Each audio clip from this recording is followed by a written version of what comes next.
Hello everybody, welcome to Tech Tuesday at 2. My name is William Davis. I'm here to welcome you. This event is the #1 event on campus to learn to use the software, hardware, and tools you'll need to succeed here at OSU and beyond.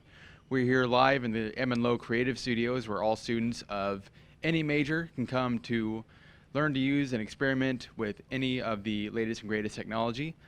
Last month we learned about the new drone and flight simulators that are available to use in the room right behind me. If you need to catch up with any events, if you missed any of them or you need a refresher, they're all available on YouTube or by searching the library's website for Tech Tuesday. Today's program has been in high demand for a while. We're going to learn all about Adobe Photoshop and learn to use some of the best features of the program. And I'm really excited to have with us here today Justin Renier, a graphic design professor here at OSU. We'll take questions after the talk from the audience, and if you're watching online from either of our live streams on Facebook or Twitter, you can submit questions through Twitter using the hashtag LibTech2s. At the end of our program, we're going to draw for prizes, including today's grand prize, a Wacom Intuos tablet that you can use to put what you learn here today with Photoshop to use. It has a little pen and a stylus. You can draw on it just like you're drawing on paper. If you're a student here, be sure to make sure that you filled out our prize entry form. That's how you win the prize today. And without further ado, here is Justin Renier. Hello. It's nice to see you all, and I'll preface this by saying, which sound a little strange, but you can almost never be a complete expert in, let's say, Photoshop, for example, because new versions are always coming out. It's always becoming more robust. People figure out new ways to use it. I've taught most of the graphic design courses in the Department of Art, Graphic Design, and Art History. And primarily now, I've for many years, this is my 12th year here, so for many years I've been teaching motion design. So I primarily use After Effects. I do a lot of Illustrator, a lot of work in Illustrator. And Photoshop is basically kind of like well, two things. Like one, it's sort of a workhorse for me, just the same way as you would, let's say, now, you know, on your smartphone, sort of make all of these adjustments to your image before you post them. You know, brightness and all of that kind of stuff, contrast. So I typically do that, but then I do something completely different that will maybe be in another session, but I use it for cell animation, and that's where something like that Wacom tablet could be useful. So cell animation is basically like traditional animation where you're drawing frame by frame, and you can draw on top of video and all that kind of stuff. So maybe we'll plan something like that to do another time or something. Today I wanted to show you just some of the ways that that you can enhance your photography, make corrections to things, just some of the, it's basically a primer on some of the basics in Photoshop. So if there ends up being some a question that there might be, yeah, I'm not sure, that comes up, and anyway, but I have used it for many years.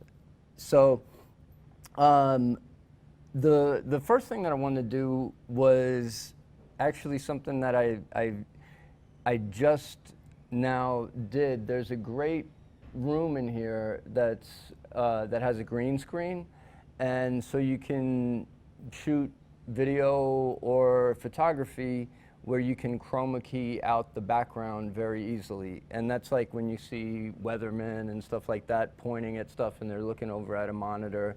They're basically standing in front of a chroma key screen. You guys have all seen it in breakdowns of movies where they're adding CGI and all that. So it's really handy, and just to kind of show you how quick that can happen. And there's different ways to do this. I'm going to do it like a really easy way. So I just cropped this. I'm shy, so I covered my face. But I'm just going to use the selection tool, and actually just to start us off, this is how it opens up the image. So we've got background here, and the first thing that I do anytime I'm doing anything with Photoshop is I just copy the background so that I always have that original, just in case I get way far off in the weeds on something and I want to go back, or I want to just compare. So, so what I'm going to do is I'm just going to, the way that I do this is just taking this layer right here and dragging it down to that right here. It looks like a kind of a sheet of paper with a little fold under it. That's for creating a new layer, but if you drag a layer on top of it, you get a duplicate of it. So now what I'm going to do is just hide that original background layer, and the selection tool has gotten, which is this magic wand, and if you don't see it, there's a couple of different things. Now, real quick, I'm actually, for Photoshop, on Illustrator, After Effects, I'm using 2019. Photoshop, I'm still using 2017. I'll probably update, you know, tomorrow. But anyway, it keeps getting better and smarter at recognizing things, but this is still pretty good. So, so what I'm going to do is, with the magic wand tool, which is, I believe the quick selection tool is on top of it, and we could do it both ways, but I'm going to use just the magic wand tool.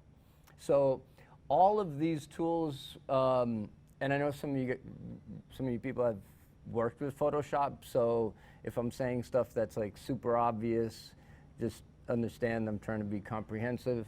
But all of these, any of the tools that have a little arrow in the lower right means that there's more tools nested underneath.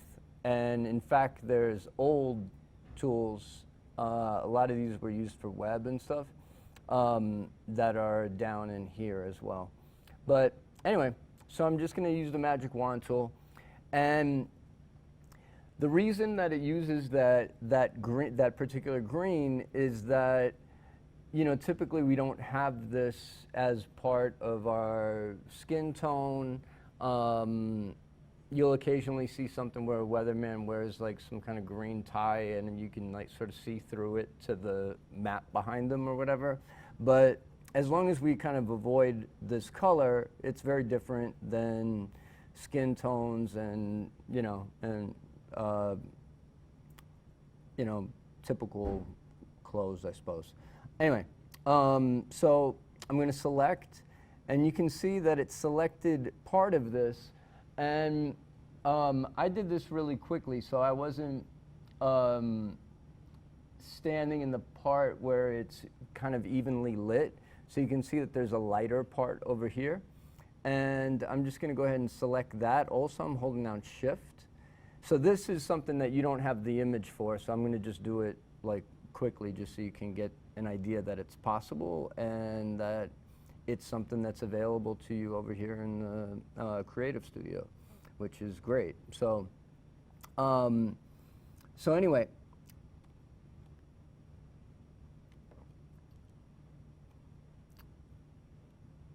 I'm just holding down Shift, and yeah, and that should do it.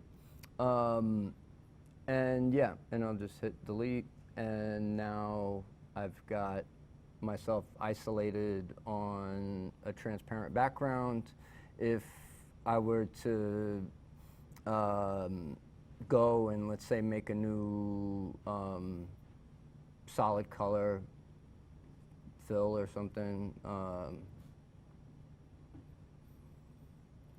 like this, drop it underneath, now I'm on that color. So, you know, that can be handy for some things. Anyway, all right. Now I want to get to things that are more like when you're, we'll do a couple of creative things, but also just some stuff that you might want to do with images, and I'll show you what I mean. So as I was going through this, I noticed that you know, these are some Easter photos of my son and daughter, and so I've got this photo where that's Juliet and Hudson, and Juliet is looking, you know, looking close to the camera. He's not looking so good right there.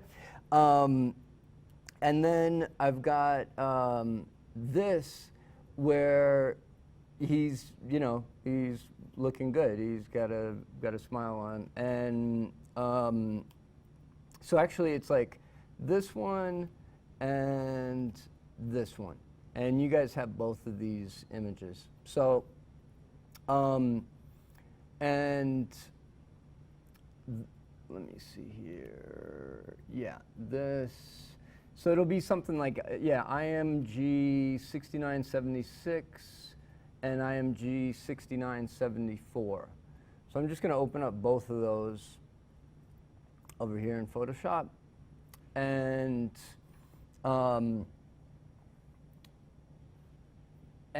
we'll start looking at and kind of just thinking about what we would do. If this were on like a really blank background or there wasn't stuff around, it'd be really easy. In other words, I could do something where I set up something like a camera, just even my phone or whatever, on a stand, and nothing moves, no lighting changes, and you know, I'm over on that side looking that way, and then I take another photo of me and I'm looking that way, and I can basically splice them together like I'm talking to myself or something. And this is loosely that same idea. So let me brighten this up a little bit for myself. So what I'm going to do is I'm going to work on this one, on the one where Juliet looks good and he's closing his eyes. And right away I'm just going to duplicate that background, like I was saying.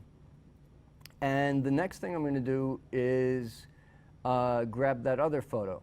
So here's that other photo. And this was, of course, just handheld with my phone. And I'm going to select all by just Command A, and then Command C to copy it, and then come over to here, and I'm just going to paste it into here.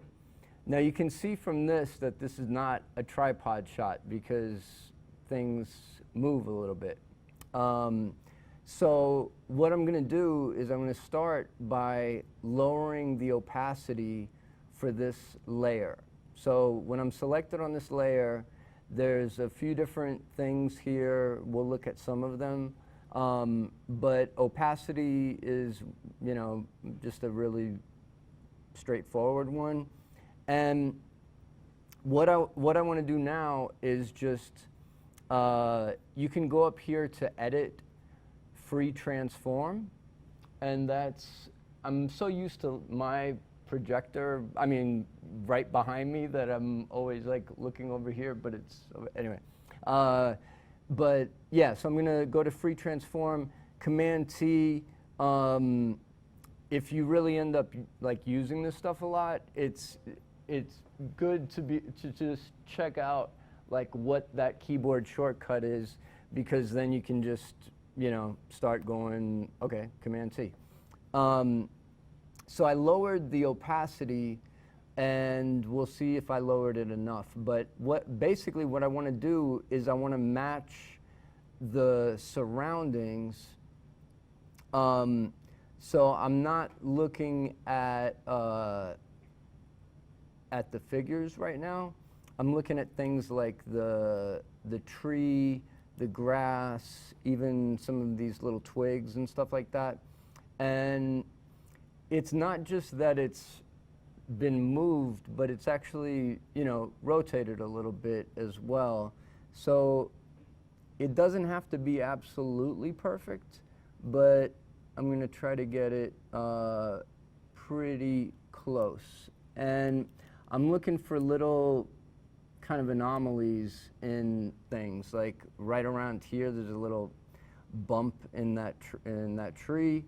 And it also might be that I need to scale this one way or another. And so I'm going to get it about like this, rotated about there, and then kind of use my arrow keys to do the move. So this actually seems not bad. So I'm going to go ahead and hit enter. And so it looks strange now. It's like this ghosted image because I have this turned down.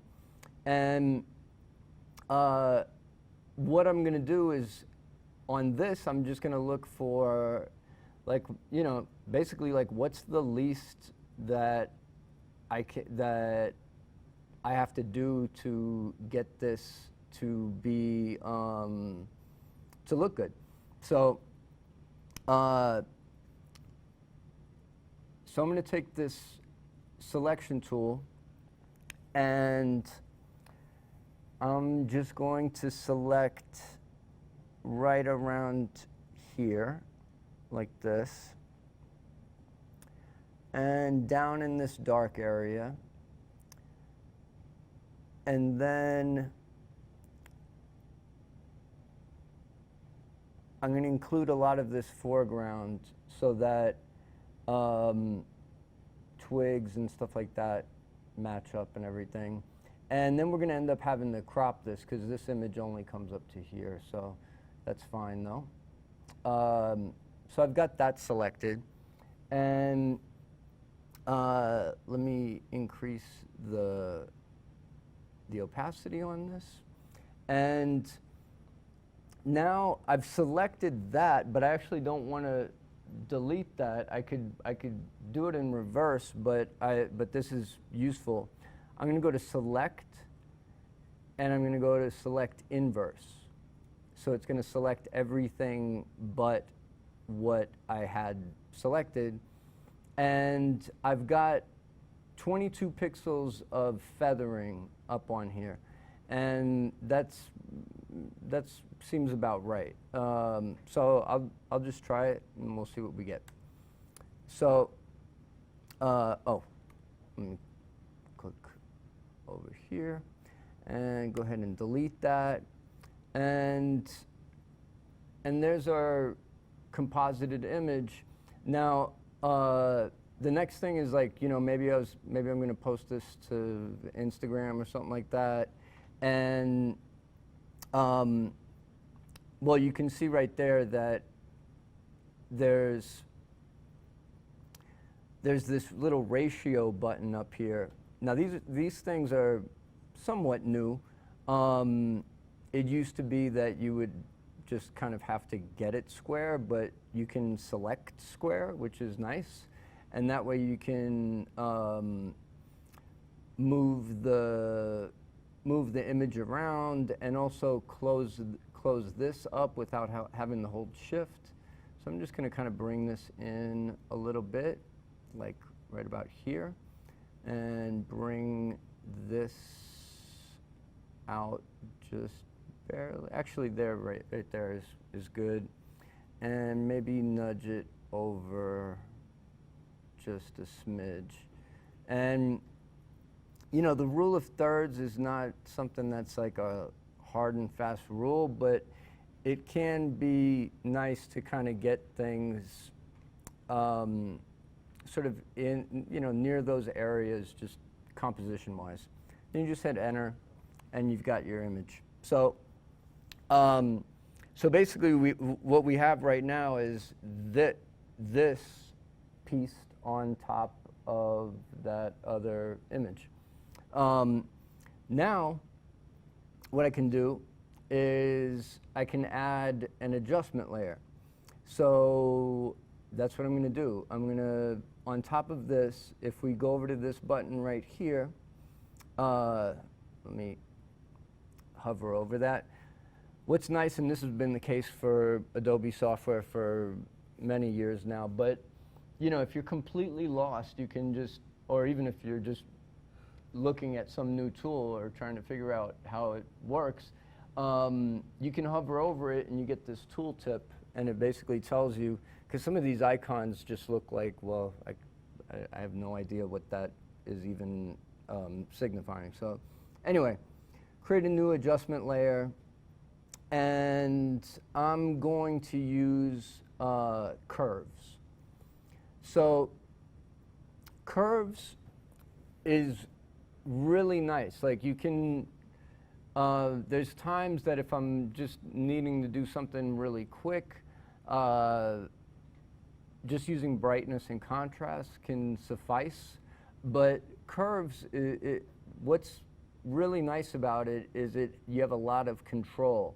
And you can actually see the spectrum of, right over here, of where there's darks and where there's lights and stuff, but you don't really have to worry too much about that. Basically, you click somewhere on this line, and that's your first node. And right now, so the bottom end, I'm adjusting the darkness. So I'm increasing some of the darkness, but you can see, and it's actually more apparent on my laptop, but that it's getting pretty dark. So right away, right on this shoulder right here, I'm going to go ahead and lift that up, and we're going to get a lot more pop out of this image. And you don't want to make necessarily too many of these nodes, but just until you get things the way that you want. Looks a little washed out there, so I'm just, for viewers and whatnot, I'm gonna just bring that down a little bit, and yeah, and that's right there. And it's, the nice thing is it's non-destructive, so I can turn it off, so you can see the difference there. And I can also take something that I've done and decide, okay, it's a little too much. I could lower the opacity on that until we're basically back to nothing or all the way, but you could go somewhere in between. I'm going to add one more adjustment layer. So over here under adjustment layer, I'm going to go to hue and saturation. I might also go to vibrance, but hue and saturation. So this is where you can, with hue and saturation, one of the things, and this would not be an instance that you'd want to do that, I don't think, but you can completely shift the colors, like to their opposites, basically. Now, not the values. You notice that there's still, light sneakers, light faces, that kind of thing, sky's light.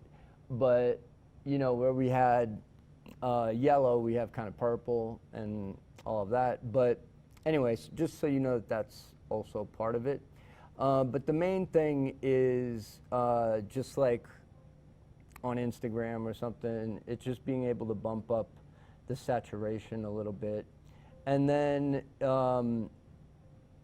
if it doesn't seem light enough, I can bump up the lightness, but I'm going to keep it right around where it was. And that's it. And so now, if I wanted to export this as a JPEG to just post it, I I would actually do two things. So the first thing that I'm going to do is go up to File, Save As, and save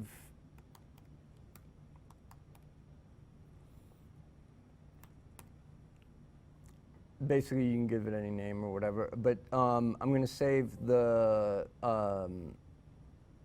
PSD file that has all of the layers. So if I ever want to go back or do more with it, then next thing I'm going to do is I want to save out a JPEG, and I could kind of do that just with the save as kind of thing, but I'm going to go ahead and flatten the image just to show you that that works. Also, let's just kind of look at this area right here. And I'm going to create a new layer, and this is going to be something that I'm going to do pretty subtly, I think. So I'm going to take the paintbrush and take the hardness like way down so it's super feathered out, and I just use cyan, and basically I'm just going to come across here like this, and that selection tool is not exact, so this is not something that's going to look like perfect, but the way that I'm going to have it work is before I do anything else, while I have it selected like that, I'm just going to go to Edit, and I'm going to fade the brush tool like this.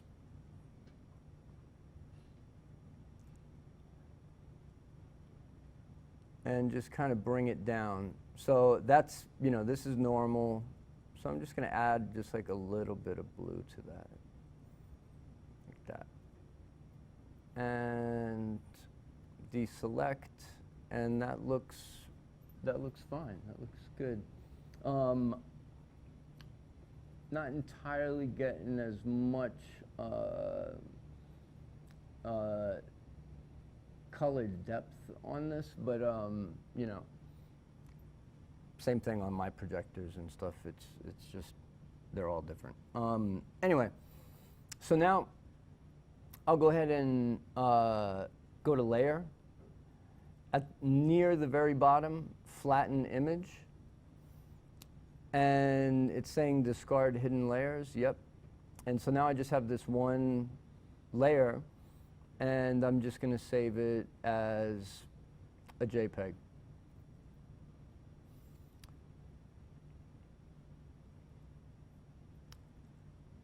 And I usually save it at the largest size, don't change any of these other things, highest quality, click OK, and there it is. And this I would, airdrop or transfer to my phone or whatever, and make my post. Okay. While we're on this image, these aren't things that I necessarily would do with this image, but there's some interesting things. This let's say this dodge and burn tool. Now it just looks like a hand kind of like this over here next to a different hand that's pointing. So the burn tool, what it does is it basically just darkens an area, and you can adjust, you could use any brush that you want. So I have like custom brushes that I've made that are like glitchy sort of brushes or speckly brushes or whatever. But anyway, you can do that. So we could actually even just make this brush a lot larger. Well, not that large. Yeah, once you get up past like about 500, it really flies up there. So I'm just gonna like darken, I think, all of this, and maybe that actually would be something that would kind of help this image out, because it was pretty blown out over there. And each time you you know, sort of let go and then click again, it starts sort of burning that again. And that just, that actually used to be sort of a thing in photography where, you know, that would be a way of darkening stuff. Now, it also has its opposite, which is the dodge tool, and that lightens things up. So I can go over here and increase this size a little bit. There's keyboard shortcuts for doing that, but I'll just keep it simple right now. And, you know, maybe lighten up our face a little bit. And with something like this, with like a face, I would probably like run this over it, and then before I do anything else, because that fade is only available if you haven't done another step, and then it goes away. So I'm just going to fade back what I just did. So I'm kind of halfway between what I had and what I've done. And I'm going to do the same thing over here. And it's not really for complexion on this. It's just to kind of make it pop from that background a little bit more, which, like I said, is like everything is a little lighter here than on my screen. Okay. And yeah, and we'll kind of leave it at that. This isn't perfect, but yeah. Anyway, all right. So that's cool. Now, next thing that I want to do is bring in this picture, and it's a picture I took this past weekend. I had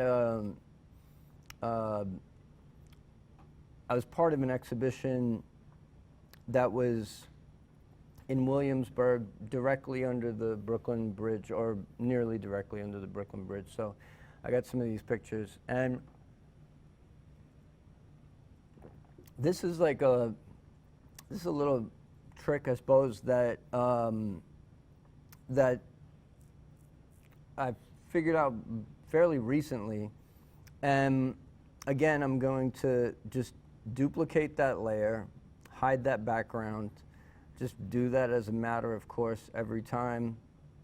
Now on this, I'm going to control click on this is just, it's just the steps that you do. So, and okay, where you're sitting, it's just when I'm looking kind of askance at it, it looks wider. You guys could see that there's some blue to that sky, right? I mean, it's pretty blown out, but you can see a little bit of blue. Yeah. Okay. So, so what I'm going to do is I'm going to control click over on just that empty area to the right of where it says background copy. And I'm going to go up to this blending options. And this is like a really cool kind of like I don't know, I hadn't really seen people use it that much. There's all kinds of cool blending modes, and I'm going to show you some of them. But this is a very specific thing where you control click on that, this comes up, and we're mainly going to be looking at this right here, this blend if. And in this case, it defaults to gray, but if I make it the blue channel, so, you know, these photos are RGB, red, green, and blue, and if I just turn it to the blue channel, then I can take this slider, and you can see it's starting to like take out that blue. And I'm going to get it about, you know, about this far. Now you can hold down Alt or Option, and you get this second little slider, and that helps you be able to not take away too much, because there's going to be a little bit of blue in other areas. So this lets you kind of really crunch down on the value that you're wanting to knock out. So that looks pretty good to me. And there's a little bit of blue over here, but that's so quick to erase. So I'm going to go ahead and hit OK. So that's good. Now we have all this transparency. Whenever we see that white and gray grid, that's the transparency grid. So that's called alpha, which just means transparency. So I can lay this on top of another image, and in fact, that's what I'm going to do. I also see that there's a little bit of gray over here. Now, the amount that it's going to select is based on this tolerance. So anytime you see something that has that tolerance, the lower the tolerance, the closer it has to be to exactly the color that you're selecting for it to consider it, you know? So I'm thinking around 7 is going to be good for just kind of knocking this out. And I'm not just going to delete. I think I'm going to go ahead and just kind of erase this. This won't matter much because it's way over in the corner and we won't notice it. So the next thing is this image that is just, you know, pretty clouds. And I have so many images of Oklahoma has like the most beautiful skies. I'm always taking these time lapses of clouds and all this kind of stuff, but I happen to just like grab this off the internet. Anyway, so what I'm going to do is I'm just going to drag this over into Photoshop. Command A to just select all. Command C to copy it. Now, if you're doing this, if you want to do this through the menu, you can go to Edit, and you can go to, actually, you can go to this, select all, then go to Edit, Copy, and copy and paste are like sort of the same as in word processing or anything else. So now, I've got that background, the first the one that I had that I immediately duplicated, and then when I click on that eyeball and turn it off, we don't see it anymore. So I'm clicking on that, and then I'm going to paste, so Command V. Now the image is too small for this, and Photoshop does a pretty good job of you wouldn't want to have to scale something up, you know, 300 or 400%, or you know, maybe even just depends, because you're going to start seeing all those artifacts and everything. But for scaling that much, it does a good job of interpolating it. So I'm going to go ahead and hit Enter now that I have it scaled. By the way, for scaling, all I'm doing is, this is how it was brought in, and I'm going to, I'll just do it through the menu. Edit, Free Transform, that's that Command T, and it brings this up. And here's the thing that you definitely want to always do is hold down Shift while you're doing this. So if I don't hold down Shift, what happens is I'm able to stretch this out. And on something like clouds, it wouldn't matter, but on most things, like the least bit of stretch really looks terrible. Yeah, it stretches it. Right, you have to choose to right. Similar thing in After Effects with shape layers and it putting the anchor point in the center of them, because you would always have to go and do that, and eventually I guess they got enough complaints. But if I want to scale from the center, it's just Alt Shift and bring this out like this. So I'm going to bring it out this far so it covers it, and go ahead and hit enter. And now I see a little bit, and I'll zoom in, see a little bit of the artifacts of that previous thing. So I'm going to go up to this, to the layer above it, and then just use my eraser tool and make sure that the hardness is way down so it's nice and feathered. Think about this size will do it, and just erase that out. I'm on the laptop, I'm just pinching to zoom in, zoom out. Yeah, I think everything else seems pretty good. And then we can also decide, like, with these clouds in there now, since they are on a different background. Now, one thing that we can, do to kind of get an idea of like how well we've selected this, because I could see that there's some light blue through here. It doesn't really matter with this because it'll blend with those clouds.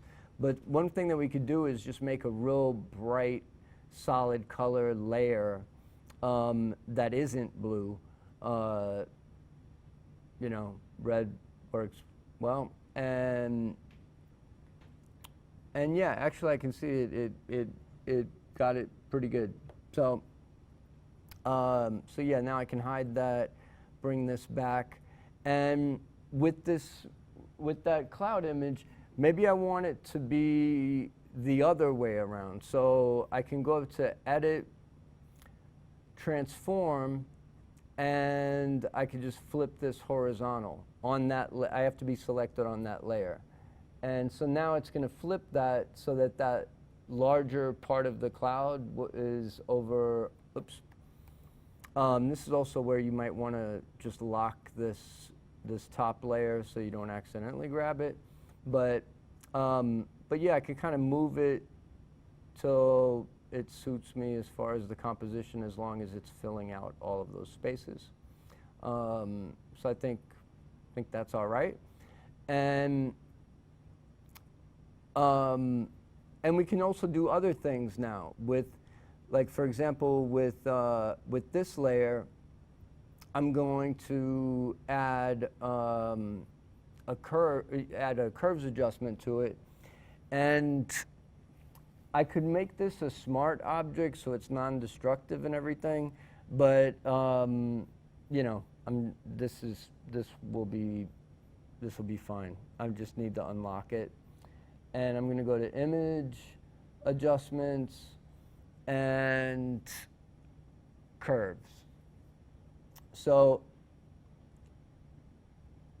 we can see, like, a little goes a long way with this, with how dark that bridge is. So I'm going to bring this down just to kind of make it dramatic in the shadows, and then bring this back up so we can still get some of the detail of the highlights. And sometimes I just kind of play around with this to see, okay, how do I like this? So I think that's pretty good, and maybe a little darker down here.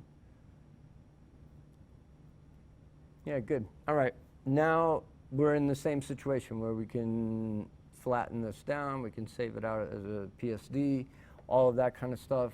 We can also do some kind of, I suppose, creative kind of things with this. So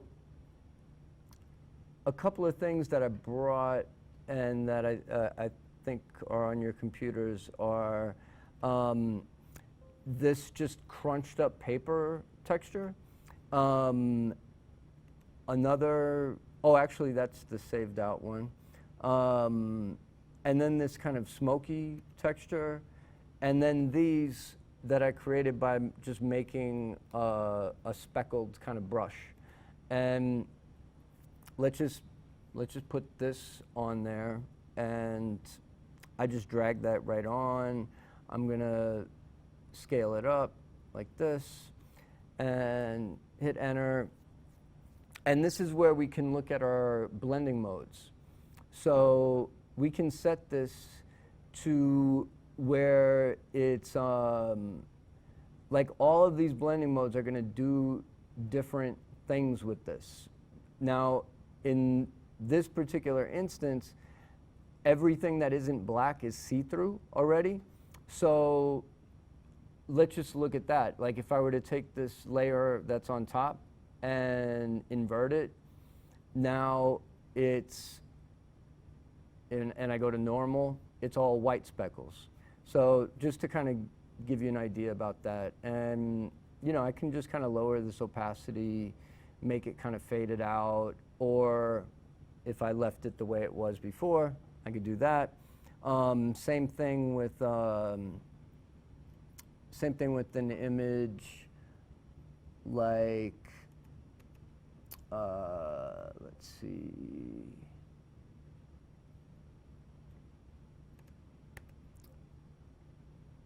Actually, let's move on because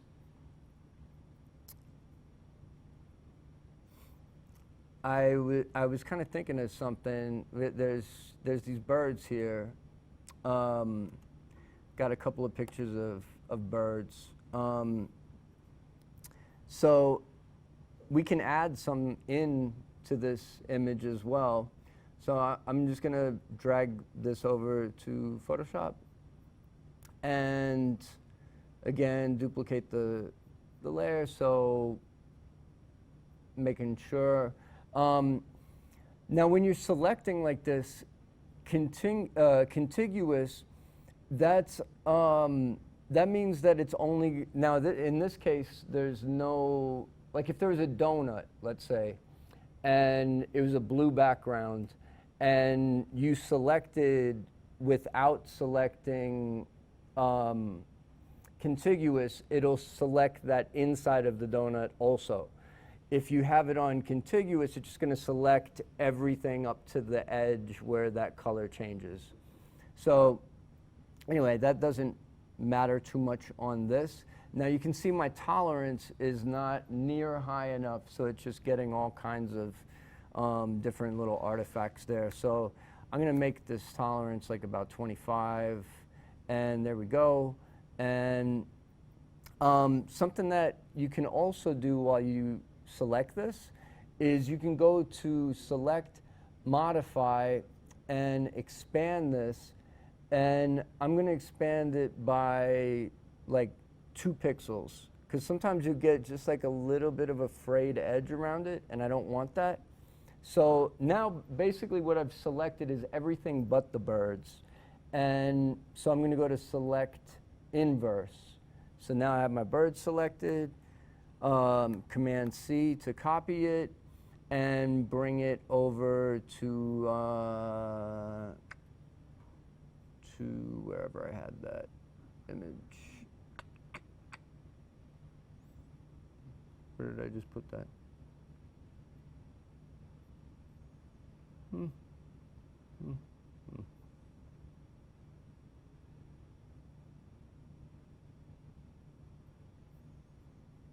I can see I had a lot of stuff loaded up. Okay. This.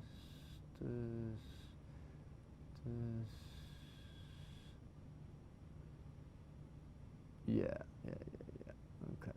So yeah.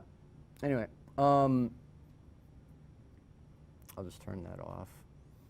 Turn this back on and just paste that in there. And again, I can change the scale of this. So I can make them like they're just kind of off over here somewhere. And, you know, pretty much done. So the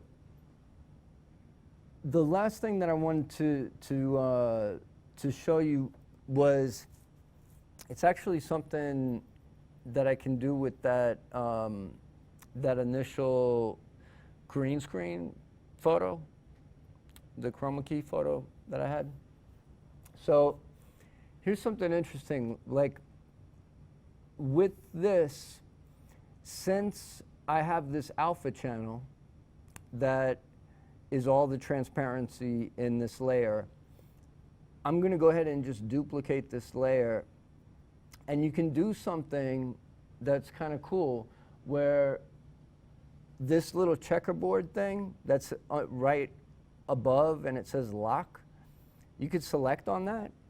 And what it's going to do is if I were to paint, like if I were to paint, it's only going to paint on the things that aren't transparent.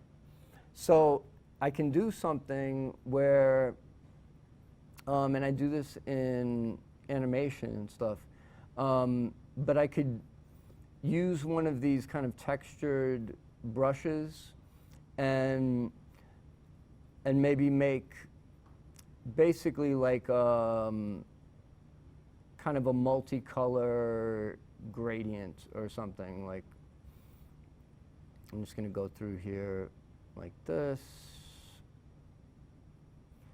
and yeah, just choose some random colors. This, and let's finish this out. I know we're running out of time. So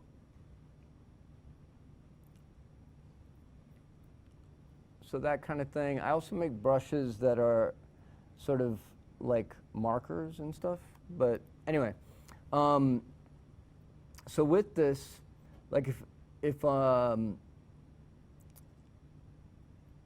using some of these different blending modes, I can actually mix the two together. So I can multiply this on top and get kind of like a dark tint of all these colors to it. And then I can lower the opacity as well.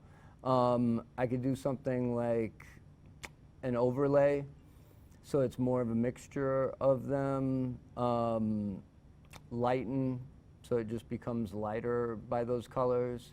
And always being able to lower that opacity. And also, you know, if I was doing animation, sometimes it can be interesting to just get like a completely silhouetted thing that you can make.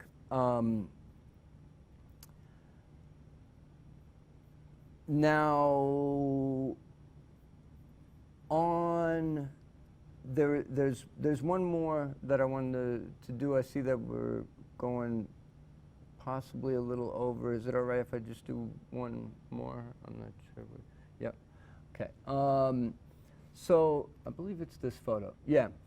So family photos.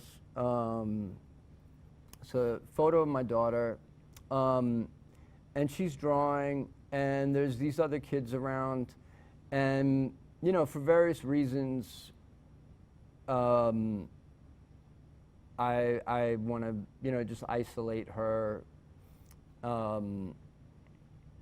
right here. So I'm just going to, actually even instead of the, well, I'll use the crop. So, so I'm going to bring this down. Oops, I messed that up. I'm going to drag this up like this, and then just move this. So I'm trying to get all of her and have it in this upper sort of, in this upper area like this. Okay. So that this circle is kind of in the middle. That's sort of my thinking. All right. And I'll hit enter, and that does that. Now I want to show you something that's really cool. I'm going to duplicate this layer again, just because, as a matter of habit.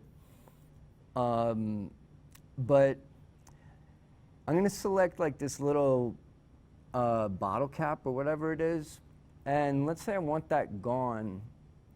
I mean, actually, there's been ways that I could do this before. So I guess I'll just quickly show you two ways.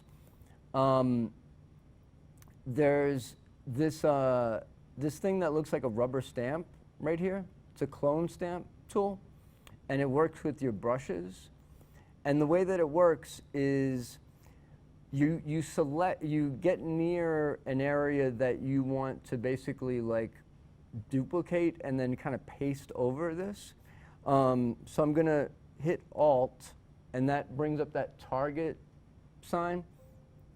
And now I can move over this spot and basically paint in, and you see the little crosshairs? That's showing me where it's sampling that from. So on something that's basically like a pattern, like concrete, you know, there'd really be no way to know that. Now, if there were a lot of, you know, as humans, we're really good at pattern recognition. So if there was like little spots on the concrete that kept repeating or something, we'd probably pick up on that. But it's gotten even easier. So we're gonna use that later, but I'm gonna go in our history, which is up here, upper right in this toolbar. And I'm gonna go back, and this is like really cool how powerful it is, especially on simple stuff like this.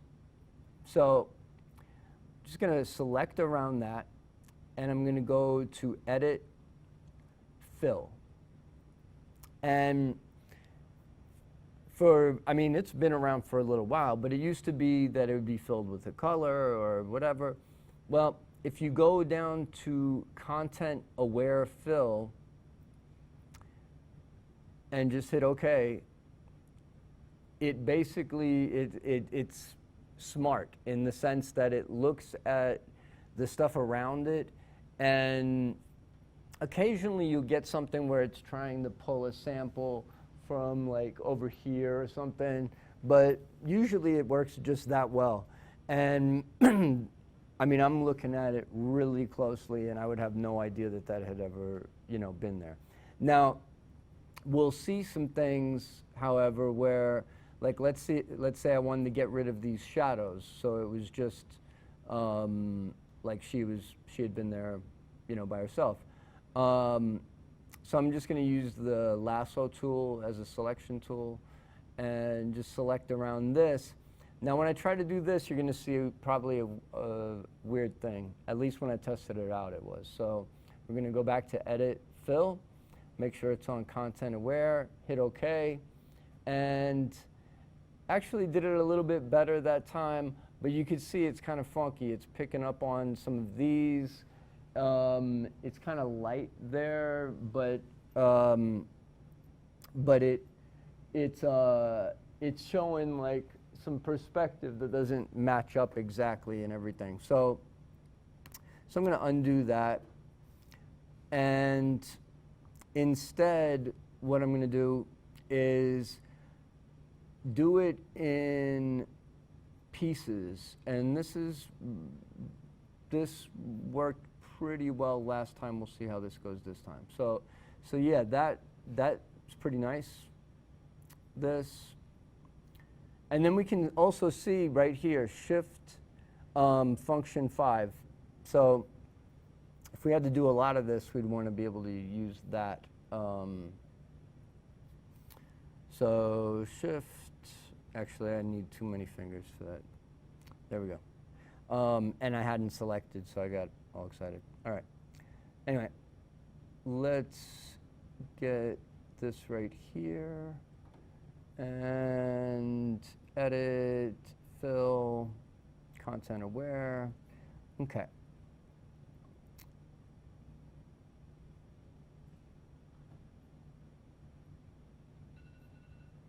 OK.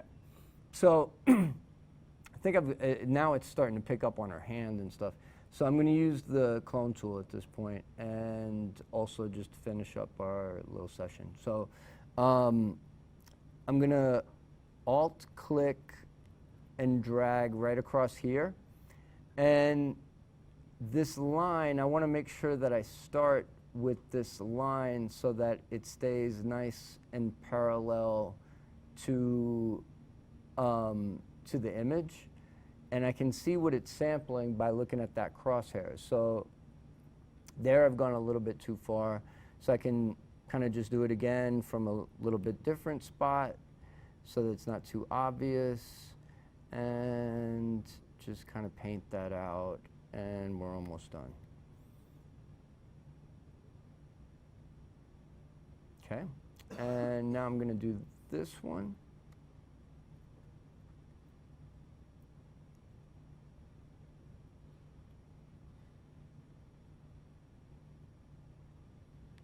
And there we go. So there's no one else there. It, I mean, I don't know how it came out on yours, but I mean, it looks really nice. And then,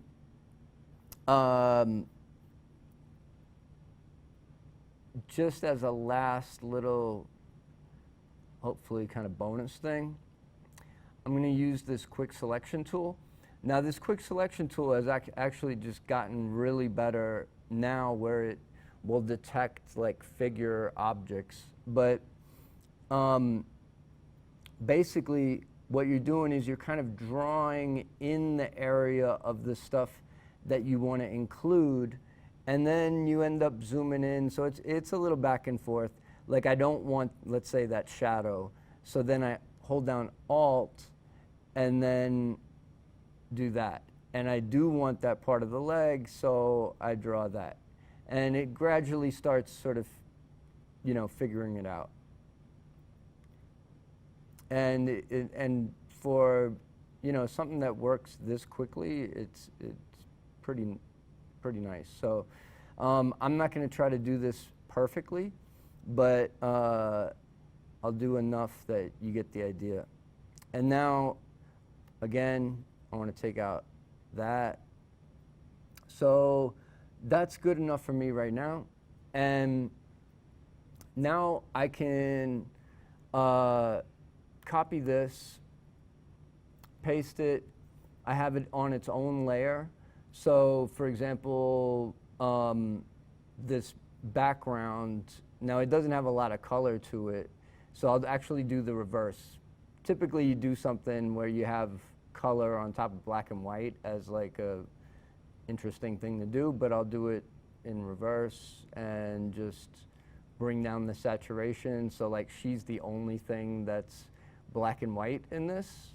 But you can see how it's interesting. I can isolate her, and I missed the hand a little bit, but what I'm going to do instead is just go to vibrance, increase the vibrance, so those colors pop more on the little cute things that she wears all the time, and the saturation. So now I've got this image, and she's really popping.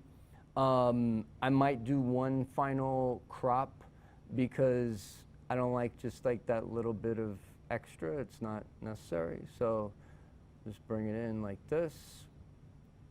That seems pretty good. Maybe scoot it over so that she's kind of centered in that box. And I think that'll be that, and we'll be out of time. So enter, and there we go. And even up close, you got some real, you know, some pretty decent edges and stuff. So, yeah. And that would also allow me to like do something that was, you know, just I don't know, kind of just artsy or something like that. So I'll take this texture thing in and select all, copy, bring it over to this, and paste it above this. And yeah, now you can see it on this crazy texture, which I would lower down a whole lot, like that, and maybe set it to multiply or something. Anyway, and it doesn't, and she doesn't have any of those folds around her or anything, so, all right. Hopefully, I mean, I could go all day with this, but it was fun talking with you guys, and hopefully play around with it. And whether it's things that you're posting, or if you're making a flyer for your club or something like that, there's a lot of pretty easy things. And something that is very different from when I was, for example, in grad school, is the amount of resources that are out there. So there's great tutorials online, you know, YouTube, and elsewhere. So yeah, and then one of the things that people really forget nowadays, because we don't tend to have like physical books on these, is if you go to Photoshop Help and you were to try to remember, like, let's say content aware, you know, fill or something like that. Let's say, or effects, I don't know, whatever. You can basically go to the manual. So yeah, I apparently did not put in the right thing, but yeah, if you just go to help and yeah, Photoshop Online Help. So this is something I remind my students about After Effects, because it's also a very deep program, but tutorials, getting started, all of this user guide is essentially like, you know, like a 400-page book that's a manual for Photoshop that you can look up specific things. So remember that that's there for all Adobe stuff. Okay? All right. Hopefully that was enjoyable. The time goes by really fast in this kind of stuff. All right, thank you so much, Justin. Sure. Hope you all enjoyed that. Thank you all so much for coming out. If anyone has any questions, you can go ahead and stick around. We'll answer them as best we can. And I also encourage you to ask around in the creative studios if you have any questions about what's available in here, because there is a lot, and any of our staff here can help you find what you're looking for. Our next Tuesday will be next Tech Tuesday will be November 5th. That's going to be a little primer on large format printing and resolution and working with large graphics and making sure everything looks good when you go to print, so like printmaking. Our little prize for that is going to be a Canon mini printer.